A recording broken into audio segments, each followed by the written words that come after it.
IPL 2026-এর প্রথম match SRH বনাম RCB. ঐতিহাসিক ম্যাচ, বড় ম্যাচ এবং তার উপর থেকে কিন্তু 500 রানের ম্যাচ হবে। কেন? তার কারণ একেই তো ছোট মাঠ, আর তার উপর থেকে হায়দ্রাবাদের যা ব্যাটিং। ওপেনিং করবে অভিষেক শর্মা এবং ট্র্যাভিস হেড। 3 নম্বরে ইনফর্ম ঈশান কিষান, 4 নম্বরে নীতিশ কুমার রেড্ডি, 5 নম্বরে হ্যানরি ক্লাসেন, 6 নম্বরে অনিকেত ভার্মা, 7 নম্বরে লিয়াম লিভিংস্টন।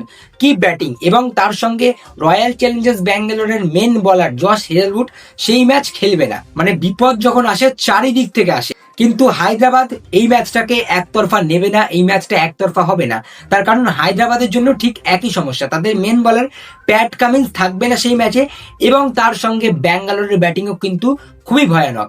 ওপেনিং করবে ফিল সল্ট, বিরাট কোহলি, 3 নম্বরে জ্যাকব ব্যাথেল, 4 নম্বরে ভেঙ্কটেশ আয়ার, 5 নম্বরে জিতেশ শর্মা, 6 নম্বরে রোমারিও শেফার্ড, 7 নম্বরে টিম ডেভিড। কি ব্যাটিং ভাই, মজবুত ব্যাটিং ব্যাঙ্গালোরের। সুতরাং বলতেই হবে দুদিক থেকে একটা টক্করের ম্যাচ আমরা দেখতে চলেছি।